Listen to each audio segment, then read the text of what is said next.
The year was 2187, and humanity had finally crawled out of its cradle. Dr. Elena Vasquez stood on the bridge of the research vessel, Prometheus, and stared at the endless darkness beyond Neptune's orbit. She had spent 20 years searching for something out here, anything that might prove humans were not alone in the universe. Now her hands were shaking as she looked at the readings on her screen. "Captain, are you seeing this?" Her second officer, Marcus Chun, whispered beside her. She was seeing it. She just could not believe it. The object was massive, nearly 40 kilometers long, and shaped like a curved blade made of black metal. It drifted in the void without power, without heat, without any sign of life. Their sensors told them it was old. Older than anything humans had ever found. Older than the dinosaurs that once walked the earth. "Take us in," Elena ordered, and her voice did not shake even though her heart was pounding like a drum. The Prometheus moved slowly toward the alien structure. As they got closer, Elena could see the scars on its hull burn marks, and impact craters, and long gouges that looked like something had tried to tear the metal apart. This was not a ship that had been parked here peacefully. This was a ship that had been in a war. "I am reading an opening on the port side," Marcus reported. "Looks like a docking bay, but the doors are damaged and stuck open." Elena made her decision quickly. "Prepare landing team. I want full environmental suits and weapons for everyone." 1 hour later, Elena led 12 of her best people into the darkness of the alien vessel. Their lights cut through air that had been still for millions of years. Dust floated around them like snow, and every step they took echoed through empty corridors that seemed to go on forever. The walls were covered in symbols that none of them could read. Strange patterns that might have been writing, or might have been art, or might have been warnings. Elena recorded everything, knowing that the linguists back on Earth would spend decades trying to understand even a single word. "Captain, you need to see this," called Dr. Sarah Webb from up ahead. Elena hurried forward and found herself standing at the entrance to a chamber so large that her lights could not reach the ceiling. The room was filled with crystalline structures, thousands of them, each one glowing with a faint blue light that seemed to come from inside the crystal itself. "What are they?" Marcus asked in wonder. Elena walked among the crystals and touched one gently with her gloved hand. Information flooded into her suit's computer data in formats she had never seen before, equations that made no sense, and images of stars she did not recognize. "Storage devices," she said quietly. "These are their records, their history. Everything they knew is stored in these crystals." But as they explored deeper into the chamber, the mood changed. The crystals here were cracked and dark. The walls showed signs of fire and violence. Bodies, or what remained of bodies, lay scattered on the floor, their alien forms twisted in death. "They did not just leave this place," Sarah whispered. "They were running from something." Elena felt a chill run down her spine, despite the warmth of her suit. What could make an advanced species flee in such terror? What could make them abandon a ship filled with their entire civilization's knowledge? She got her answer in the central core of the vessel. The room was circular and dominated by a single object floating in its center. It was a sphere perhaps 2 meters across, and it was made of absolute darkness. Elena's lights did not reflect off its surface. They simply vanished into it. Sound seemed to die near it. Even her thoughts felt slower and heavier when she looked directly at it. Around the sphere, a containment field flickered with dying energy. Symbols on the walls pulsed with weak light, and Elena realized they were warnings, the same symbol repeated thousands of times. "Get me a translation on those symbols," she ordered. Priority 1. It took the computers 3 hours to find patterns in the alien language and another 2 hours to produce a rough translation. When Elena read the results, she sat down heavily and did not speak for a long time. The seed of collapse she finally said. That is what they called it. Marcus looked at the dark sphere with new fear in his eyes. What does it do? Elena, read from the translation. It tears holes in the fabric of space itself. The beings who made this, they called themselves the architects. They built it as a weapon. But when they tested it, something went wrong. 3 of their star systems were destroyed in seconds. Billions of lives, gone in a heartbeat. So they contained it, Sarah said. They locked it away here and abandoned the whole ship. Not just the ship, Elena corrected her. According to these records, they abandoned this entire region of space. They declared it forbidden and left it to drift forever. No one was ever supposed to come here again. Marcus laughed nervously. Well, someone forgot to tell us. Elena stood and walked closer to the sphere, careful not to get too near the flickering containment field. She could feel something coming from it. Not heat, not cold, but something else entirely. It was like standing next to a sleeping giant and feeling the ground tremble with each breath. The containment field is failing, she said. These systems are millions of years old. They were not designed to last forever. Then we need to leave, Sarah urged. We need to get away from this thing before. No, Elena interrupted. We need to take it with us. The others stared at her like she had gone mad. Captain, you cannot be serious, Marcus protested. This thing destroyed 3 star systems. If we move it, and the containment fails. If we leave it here and the containment fails, it will activate on its own, Elena shot back. At least if we take it to Earth, our scientists can study it. They can build a new containment system. They can figure out how it works. She looked at each member of her team in turn. Humanity has always been alone in the universe. We thought we were the only intelligent life. Now we know the truth. There were others before us, and they left their garbage in our backyard. If we want to survive out here, we need to understand what we are dealing with. No one argued. Deep down, they all knew she was right. 1 week later, the Prometheus began its long journey home, carrying the most dangerous object in the history of the universe in its cargo hold. Humanity had found its first alien artifact. They had no idea what they were about to unleash. The news spread across Earth like wildfire. Humanity was not alone. There had been others before them, ancient beings called the architects, who had traveled between stars and built wonders beyond imagination. And now humanity possessed something those ancient beings had created, a weapon so powerful that its makers had feared it. Governments argued. Scientists celebrated. Religious leaders debated what this meant for their faiths. The whole world was talking about the dark sphere that now sat in a secure facility beneath the mountains of Switzerland. Dr. Elena Vasquez had become the most famous person on Earth overnight.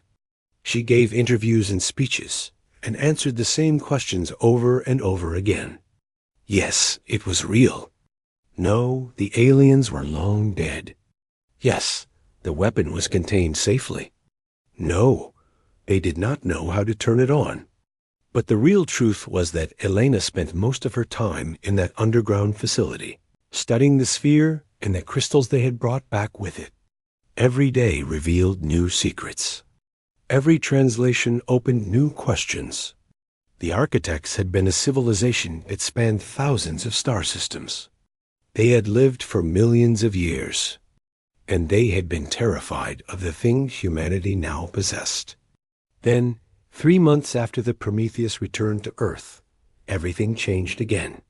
The first sign was the Signal A, burst of energy that came from somewhere beyond the solar system and hit every radio telescope on Earth at exactly the same time. It was not random noise. It was a message, repeated over and over in 100 different formats until human computers finally cracked the code. They are coming, the message said. Prepare to receive ambassadors. 12 days later, the ships arrived. They came out of nowhere, appearing near Jupiter in flashes of light that defied everything humanity understood about physics.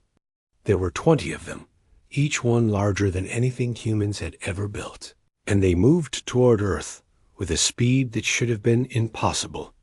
The world held its breath. The alien vessels stopped in orbit around the moon and transmitted another message. They wanted to talk. Director General Amara Okomchu of the United Terran Assembly was chosen to represent humanity. She was a tall woman with gray hair and sharp eyes who had spent her life fighting for human rights and human dignity. Now she would fight for humanity's place in the universe. The meeting took place on a space station that the aliens built in less than a day, a crystal palace floating between Earth and Moon. Amara walked through corridors that hummed with strange energy and entered a chamber where 12 beings waited for her. They called themselves the Conclave of 12 representatives of the oldest and most powerful species in the galaxy. Each one was different. Some had scales, some had feathers, some had shapes that human eyes could barely understand. But they all looked at Amara with the same expression: disappointment. The one who spoke first was Ambassador Vathiri Sol of the Kai Fen, Dominion, a tall creature with silver skin and eyes like black pools. His voice was surprisingly gentle when he addressed her. "Human," he said, "you have found something that does not belong to you. We are here to take it back." Amara kept her face calm. "You mean the seed of collapse?" "That is what the architects called it. Yes. It is a relic of a dead civilization, a weapon so dangerous that it destroyed its own creators. It should never have been touched by beings as young and foolish as your species." Amara felt anger rise in her chest, but she controlled it. "My species found it in our own solar system. By any law of salvage, it belongs to us." Vathiri Sol shook his head slowly. "You do not understand. The Conclave quarantined this entire region of space millions of years ago. Your solar system was supposed to be empty. Your species was never supposed to evolve here. You are—" he paused as if searching for the right word. "An accident." "An accident," Amara repeated coldly. "A mutation. A random event. Life sometimes appears in places it should not. Usually, it dies out before it becomes a problem. Your species, unfortunately, developed faster than expected." Another member of the Conclave spoke up, a creature that looked like a cloud of living smoke. "We do not blame you for existing, but we cannot allow you to keep the seed. You are too primitive to understand what you have found. You will destroy yourselves and possibly many others." Amara looked at each member of the Conclave in turn. 12 species, each one older than humanity's entire existence on Earth. 12 empires that had watched stars be born and die. And they were looking at her like she was a child playing with a loaded gun. "Let me understand your position," she said slowly. "You are telling me that humanity is an accident, a mistake that should never have happened. You are telling me that we have no rights, no value, and no place in your galaxy. And you expect us to simply hand over the only thing that might protect us from being erased whenever you decide we are too much trouble." Vathiri Sol leaned forward. "We are offering you survival. Surrender the seed, and the Conclave will establish a protectorate over your system. You will be guided and protected as you mature. In a few thousand years, perhaps you will be ready to join the galactic community." "A few thousand years," Amara said. "Under your control. Unable to leave our system. Unable to make our own choices. That is not survival, Ambassador. That is a cage. It is more than you deserve, given your recklessness," the smoke creature hissed. "Your alternative is annihilation. The Conclave has destroyed species before species, far older and more powerful than yours. Do not think your short existence makes you special." Amara stood. "I need to consult with my government." She returned to Earth and presented the Conclave's demands to the full assembly. For 3 days, humanity's leaders debated and argued and shouted at each other. Some wanted to surrender. The power difference was too great, the risk too high. Others wanted to fight immediately before the aliens could attack. In the end, Amara spoke for those who chose neither surrender nor immediate war. They want us to be afraid, she told the assembly. They want us to see ourselves as they see us, as vermin, as accidents, as children who cannot be trusted with sharp objects. If we give them the seed, we prove them right. If we attack them blindly, we prove them right. There is only one choice that shows them who we really are. She transmitted humanity's answer to the conclave that night. We decline your offer. The seed of collapse is ours, found by our people, in our space, and we will not surrender it. We are not your children, and we are not your subjects. If you want what we have, you will have to take it. Ambassador Vathiri Saul listened to the message without expression. Then he sent his report back to the conclave. Humanity had chosen war. The aliens left Earth's orbit the next day, but Amara knew they would be back, and next time they would not come to talk. The conclave struck 6 months later. Their fleet appeared near Saturn 100 warships that glowed with energy humanity could not understand. Against them, Earth sent everything it had, 40 vessels armed with nuclear missiles and railguns, crewed by the bravest men and women the planet had ever produced. The Battle of Titan lasted 7 minutes. The alien weapons were like nothing humanity had faced. Beams of light that cut through metal like it was paper. Fields of energy that crushed ships into balls of twisted steel. Missiles that simply vanished before they could reach their targets. When it was over, 36 human ships were destroyed. 12,000 people were dead. The remaining 4 vessels limped back to Earth with holes in their hulls and terror in their hearts. The conclave broadcast a message to the entire planet. You have 1 year to surrender the seed. If you refuse, we will return with a larger fleet, and there will be no survivors. Director General Okonkwo gave her answer the very next day. We will not surrender. We will fight. And we will win. Most of the galaxy thought she was insane. The conclave had destroyed armies of species far more advanced than humanity. What could these primitives possibly do in 1 year that would change their fate? They did not understand humans. Dr. Elena Vasquez was put in charge of Project Prometheus, the secret program to unlock the power of the seed. She was given unlimited resources, the best scientists on Earth, and a simple order: find a way to use the seed as a weapon before the aliens came back. The work was more dangerous than anyone expected. The seed was not just a device, it was a tear in reality itself. When they probed it with instruments, the instruments melted. When they tried to scan its internal structure, the scanning equipment exploded.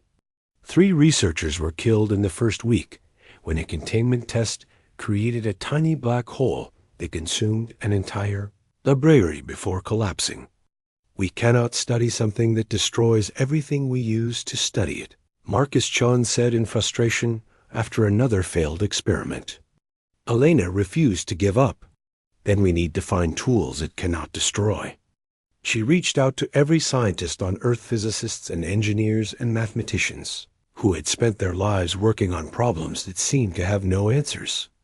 She begged them to think in new ways, to imagine impossible solutions, to break every rule they had ever learned.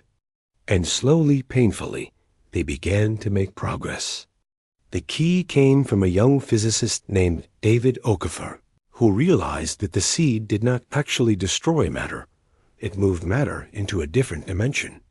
If they could understand that dimension, they could predict what the seed would do. If they could predict it, they could control it. But understanding came at a terrible cost. Experiments failed and people died. A test facility on the moon was consumed by a localized singularity that left a crater visible from Earth. The research station on Phobos, Mars's largest moon, was torn apart when an experiment went wrong.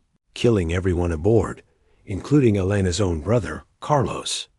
Elena buried her grief and kept working. There was no time for sorrow, no room for doubt. Every day that passed brought the Conclave's deadline closer. Ambassador Vatherisal watched the humans through hidden sensors and drones. He sent regular reports back to the Conclave, and each report was more disturbing than the last. "They are not stopping," he told his superiors.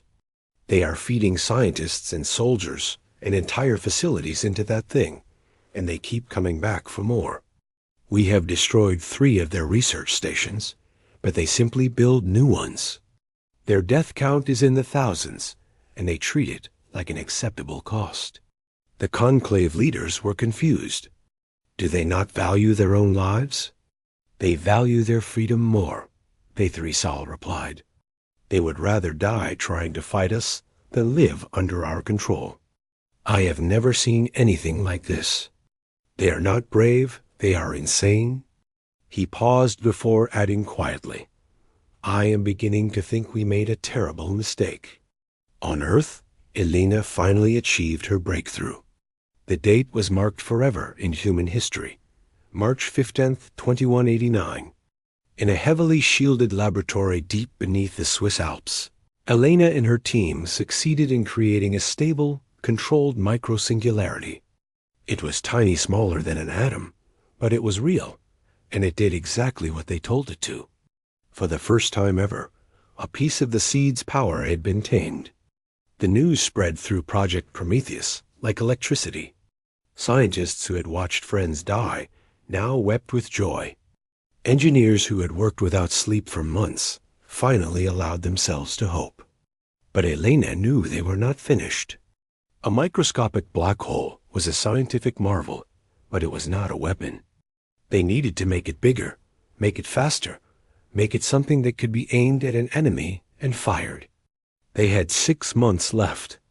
The work continued at an even more desperate pace. Factories across Earth began building new components based on designs that came from Elena's laboratory. Shipyards started construction on a vessel unlike anything humanity had ever created. Soldiers trained on weapons that had not existed the year before. Director General Okonkwo visited the project every week, walking among the exhausted scientists and speaking to them personally. "You are saving our species," she told them. "Whatever happens, whatever it costs, you are writing the story of human survival." Elena worked 20 hours a day and dreamed of black spheres when she slept. She had lost her brother, her health, and any chance of a normal life. But every time she thought about giving up, she remembered the Conclave's words: vermin, accidents, mistakes. She would show them what a mistake could do. The collapse cannon was completed 3 weeks before the Conclave's deadline. It was a massive device 50 meters long and requiring its own power source. It was mounted on the prow of humanity's newest and largest warship, the T.E. Defiance. Elena was there when they tested it for the first time. A beam of absolute darkness shot from the cannon's mouth and struck an asteroid they had placed as a target. For 1 heartbeat, nothing happened. Then the asteroid simply ceased to exist, not exploded, not destroyed, but erased from reality itself. The scientists cheered and cried and held each other. Humanity had turned the Conclave's forbidden weapon into a sword. Now they just had to survive long enough to use it. The Conclave came on the last day of the deadline. They did not come with 100 ships this time. They came with 4,000 largest fleet ever assembled in galactic history. Ships from 8 different species filled the space around Earth like a swarm of angry insects. Their weapons glowed with power that could burn worlds. Their shields could stop anything humanity had ever fired at them. High Admiral Kethvaran commanded the fleet from his flagship, the Divine Judgment. He was a Kythen warrior who had fought in 100 wars and never known defeat. The Conclave had sent their best to finish this quickly. "Humans," he broadcast to the planet below, "your time is over." Surrender the seed, and we will show mercy. Resist, and you will be erased from history. You have 1 hour to decide. On the bridge of the TES Defiance, Director General Okonkwo listened to the message with a calm expression. She had expected this moment for a year. She had prepared for it, planned for it, and now she was ready to face it. How many ships do we have? She asked Admiral Chun, the commander of Earth's fleet. 87 combat vessels, he replied, plus another 40 support ships. Every vessel humanity has ever built is here today. Okonkwo nodded. 87 against 4,000. The numbers were so ridiculous that she almost wanted to laugh. But she had something the Conclave did not expect, something they could not imagine. Take us forward, she ordered. All ships form up behind the Defiance. We meet them in the open. The human fleet moved out from Earth's shadow and headed toward the Conclave Armada. On every ship, crews prepared for battle with grim determination. They knew the odds. They knew many of them would not survive. But they also knew what they were fighting for. High Admiral Kethvaran watched the tiny human fleet approach and felt something he had not felt in centuries. Confusion. They are not running, one of his officers reported. They are coming straight toward us. Insanity, Kethvaran muttered, or perhaps some pathetic attempt at courage. It makes no difference. All ships prepare to engage. We will end this quickly. The Conclave fleet spread out in a formation that had crushed 1,000 enemies before. Energy weapons charged, shields activated, and targeting systems locked onto the approaching humans. Victory was certain. It was only a matter of how long the humans could survive. The Defiance stopped at the center of the human formation. Okonkwo looked at the impossible wall of enemy ships ahead of her and took a deep breath. Dr. Vasquez, she said quietly, is the weapon ready? Elena Vasquez stood at the main console, her hands steady despite the terror in her heart. Ready, Director. Targeting the center of their formation. Fire when ready. Elena pressed the button. The collapse cannon hummed with power that seemed to make reality itself shiver. A beam of absolute darkness shot from the Defiance's prow, not light, but the absence of light. Not energy, but the end of energy. It crossed the distance between the fleets in less than a heartbeat. At the center of the Conclave formation, a point of blackness appeared. It was small at first, no larger than a human fist. But it grew. It expanded. It reached out with invisible hands and grabbed everything around it. 300 Conclave warships were pulled toward that point of darkness. Their shields meant nothing. Their engines could not resist. They stretched like images in a broken mirror, twisting and bending as they fell toward the singularity. Then they were gone, not destroyed, but erased, folded into a dimension that had no name and no escape. High Admiral Kethvaran stared at his tactical display with wide eyes. 300 ships, some of the most powerful vessels in the galaxy, gone in seconds. What? He could not find words. What did they do? Across the Conclave fleet, panic spread like fire. These were warriors who had faced extinction events, stellar explosions, the death of gods. But they had never faced anything like this. The architect's weapon, the thing that had destroyed its creators, was in the hands of primitives who had learned to aim it. All ships retreat.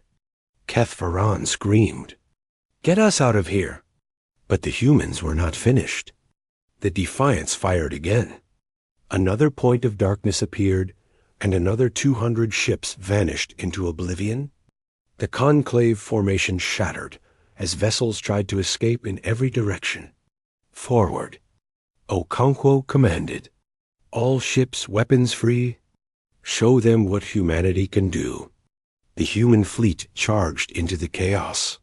Their railguns and missiles were still primitive. But the conclave ships were no longer thinking about fighting. They were thinking about survival. Human weapons found gaps in shields that had been lowered. Human missiles struck engines that were trying to power up for escape. For the first time in galactic history, the mighty conclave fleet was running from a battle. High Admiral Kethvaran watched in horror as a third of his fleet disappeared into singularities or was destroyed by human weapons. His flagship shook as a railgun round struck its hull. "Get us out of here," he ordered. "Emergency jump, now." The divine judgment vanished in a flash of light, followed by every conclave ship that could still move.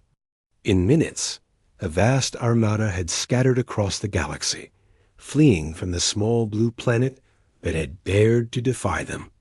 Silence fell over the battlefield.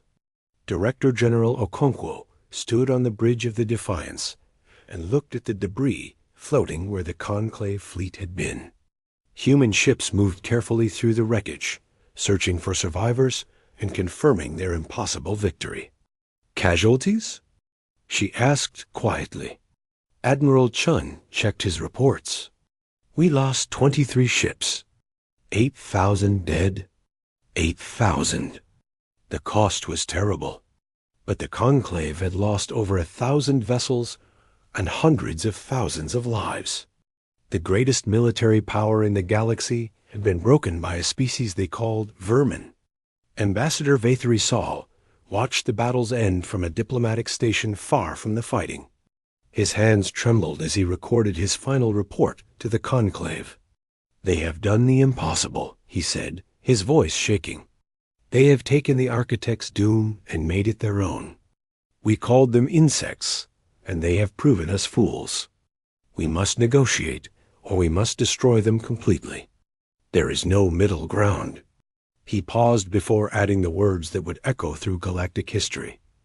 "What have we awakened?" On Earth, people who had watched the battle on screens came out of their homes and looked up at the stars. For the first time, those distant lights did not seem so threatening. For the first time, humanity felt like it might truly belong among them. The war was not over. But the universe had learned a lesson it would never forget. Humanity was small, young, and reckless, but it was not to be dismissed. The vermin had teeth. 1 year after the Battle of Earth, the Treaty of Olympus Mons was signed. The ceremony took place on Mars, in a great hall built specifically for this moment.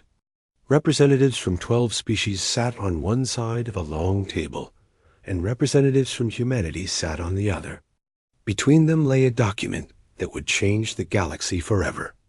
Dia Elena Vasquez stood at the center of the human delegation, chosen to represent her species at this historic moment.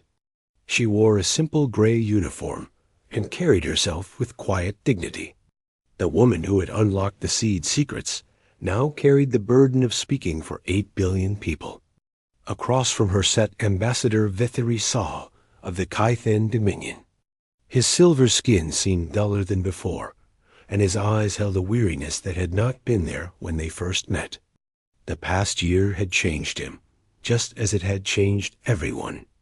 "Let us begin," said the speaker of the conclave, an ancient being whose species had been old when the first stars formed. "We are here to end a conflict and begin a new relationship. The Conclave of 12 wishes to extend an invitation to humanity to become the 13th member of our alliance." Elena nodded slowly. "And what would this membership require of us?" "Mutual respect," Vathri Sal answered. "Mutual defense. The sharing of knowledge and resources. You would have a seat at our councils and a voice in our decisions. You would no longer be alone in the universe." "And the seed of collapse?" The question hung in the air like a storm cloud. Everyone in the room knew that this was the real issue, the weapon that had changed everything. The speaker spoke carefully. The technology derived from the seed would remain in human hands. "We ask only that you share your discoveries with the conclave, as we will share our own knowledge with you. The original seed itself will be placed in a secure facility jointly managed by human and conclave scientists. Elena considered the offer. It was more than humanity could have hoped for a year ago. They were being treated as equals, not as children, not as vermin, but as a species worthy of respect. She turned to Director General Okonkwo, who sat beside her. The older woman nodded once. This was what they had fought for. Elena picked up the pen and signed the treaty. "Humanity accepts your offer," she said. "Let this document mark the end of war and the beginning of cooperation. We have much to learn from each other." Vathari Sol signed next, followed by representatives of each conclave species. When the last signature was complete, a wave of relief seemed to pass through the room. The war was truly over. But Elena was not finished. "Before we celebrate," she said, "I would like to address the conclave directly. There are things that need to be said." The speaker gestured for her to continue. Elena walked to the center of the room, where everyone could see her clearly. She looked at each alien delegate in turn, meeting their eyes without fear. "You called us vermin," she began. "You called us accidents. You told us we had no right to exist, no place in your galaxy, no value beyond the trouble we might cause. You left your garbage in our backyard, the seed, and who knows what else, and forgot about us for 1,000,000 years." The delegates shifted uncomfortably, but Elena continued. "You thought the seed was a curse, a weapon too dangerous to use, too unstable to control. You were so afraid of it that you abandoned an entire region of space rather than deal with it. And when we found it, you expected us to be afraid too." She paused, and a small smile crossed her face. "We were afraid. Every scientist who worked on Project Prometheus was terrified. We lost colleagues, friends, family members. We watched experiments go wrong and people die. But we did not let fear stop us. We kept trying, kept failing, kept learning, because that is what humans do." She reached into her pocket and pulled out a small crystal shard, piece of the original alien vessel where the seed had been found. "You saw a weapon too dangerous to use. We saw a tool too valuable to waste. That is the difference between your species and mine. You look at the impossible and see what cannot be done. We look at it and ask, how can we make it work?" The chamber was silent. Even the ancient speaker seemed moved by her words. "I do not say this to insult you," Elena continued. "I say it because you need to understand who we are. Humanity will not sit quietly in the corner while older species make decisions for us. We will not accept limits on our growth because you are uncomfortable with our potential. We will explore, we will experiment, we will fail and try again. And sometimes we will succeed beyond your wildest dreams." She placed the crystal shard on the treaty table. "This is a gift. It represents everything we found on that derelict ship: knowledge, history, warnings, and wonders. We share it freely because that is the kind of partners we want to be. But make no mistake, we are partners, not subjects. We are allies, not servants. And if anyone ever forgets that, we have proven what we can do when pushed." Vathari Sol was the first to respond. He rose from his seat and walked around the table to stand before Elena.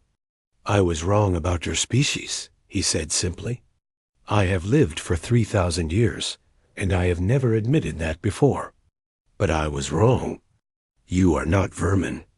You are not accidents. You are something the galaxy has never seen: a species that refuses to accept its limitations."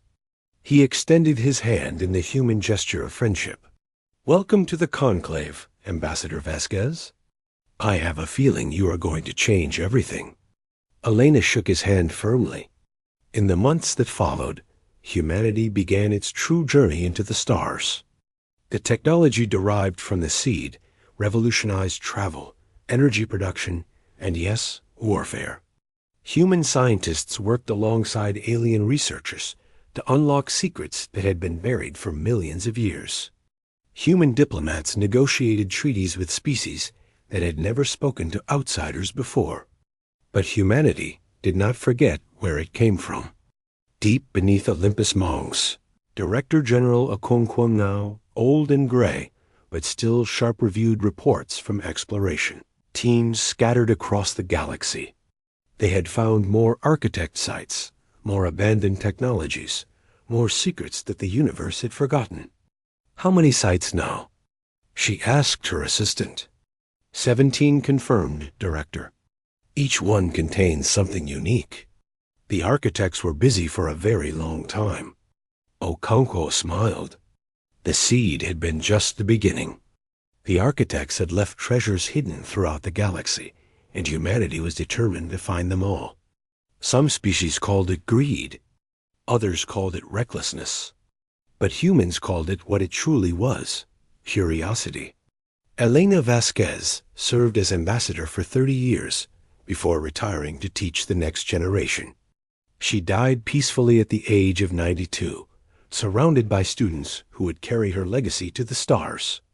Her final words were simple. Keep asking questions.